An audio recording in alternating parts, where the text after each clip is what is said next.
Curious George. This is George. He lived in Africa. He was a good little monkey and always very curious.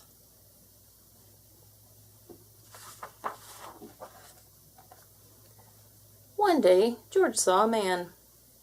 He had on a large yellow straw hat. The man saw George, too.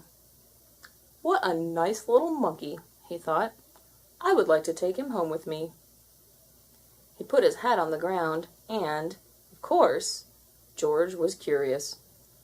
He came down from the tree to look at the large yellow hat.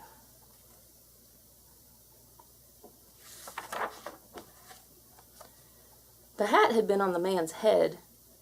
George thought it would be nice to have it on his own head.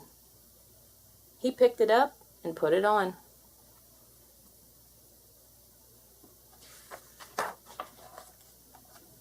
The hat covered George's head.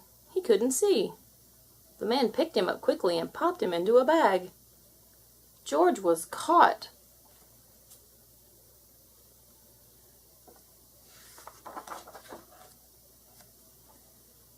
The man with the big yellow hat put George into a little boat, and a sailor rowed them both across the water to a big ship. George was sad, but he was still a little curious.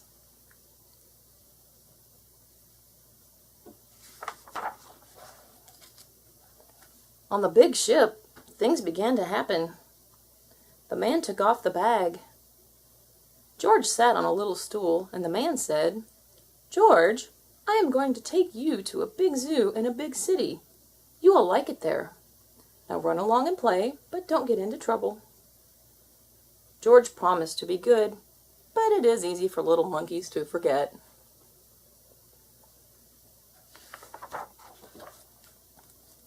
On the deck he found some seagulls. He wondered how they could fly. He was very curious. Finally, he had to try. It looked easy, but... oh, what happened? First this, and then this.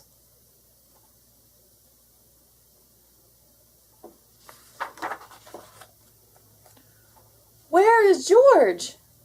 The sailors looked and looked. At last they saw him struggling in the water and almost all tired out.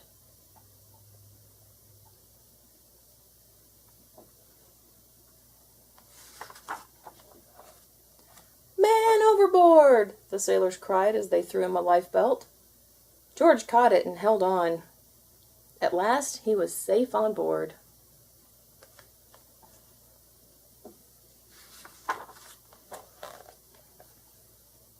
After that, George was more careful to be a good monkey, until at last the long trip was over. George said goodbye to the kind sailors, and he and the man with the yellow hat walked off the ship onto the shore and on into the city to the man's house.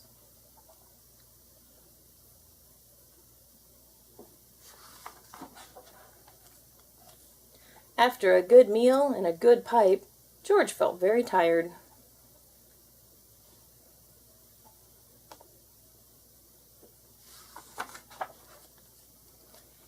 He crawled into bed and fell asleep at once.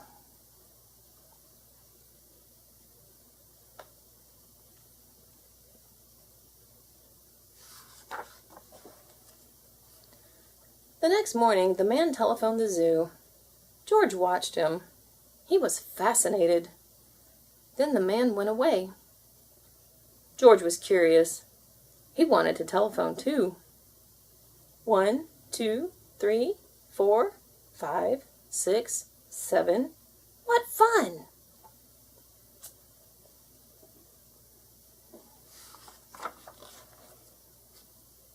Ding-a-ling-a-ling!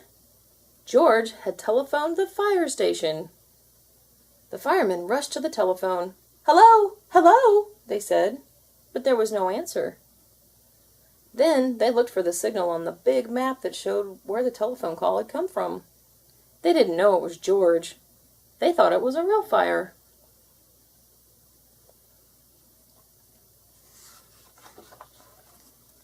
Hurry, hurry, hurry! The firemen jumped onto the fire engines and onto the hook and ladders. Ding dong, ding dong! Everyone out of the way! Hurry, hurry, hurry!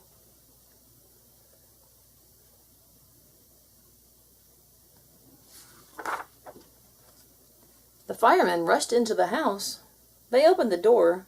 No fire! Only a naughty little monkey. "Oh, catch him! Catch him!" they cried. George tried to run away. He almost did, but he got caught in the telephone wire. And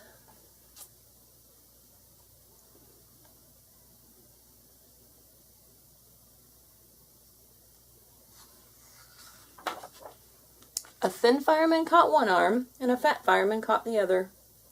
"You fooled the fire department," they said. "We will have to shut you up where you can't do any more harm." They took him away and shut him in a prison.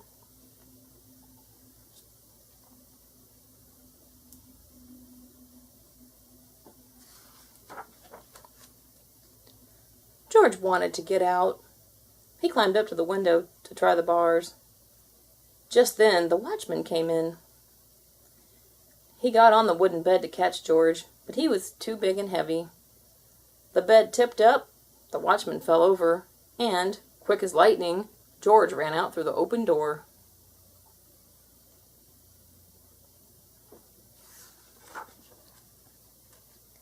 He hurried through the building and out onto the roof, and then, he was lucky to be a monkey, out he walked onto the telephone wires. Quickly and quietly over the guard's head, George walked away. He was free.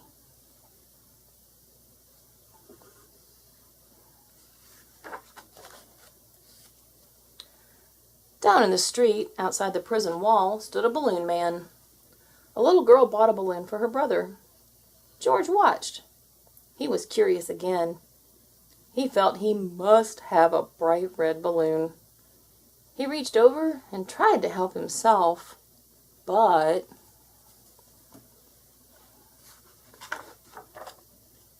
instead of one balloon, the whole bunch broke loose. In an instant, the wind whisked them all away, and with them went George, holding tight with both hands.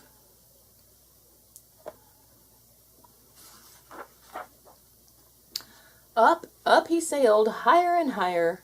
The houses looked like toy houses, and the people like dolls. George was frightened. He held on very tight.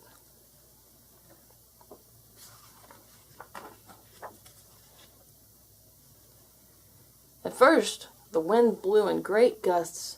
Then it quieted. Finally, it stopped blowing altogether. George was very tired.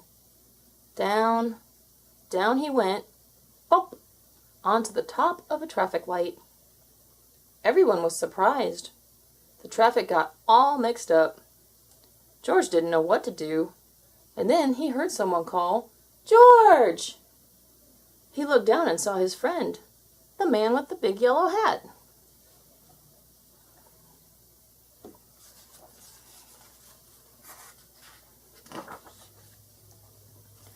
George was very happy. The man was happy too. George slid down the post, and the man with the big yellow hat put him under his arm. Then he paid the balloon man for all of the balloons. And then George and the man climbed into the car, and at last, away they went.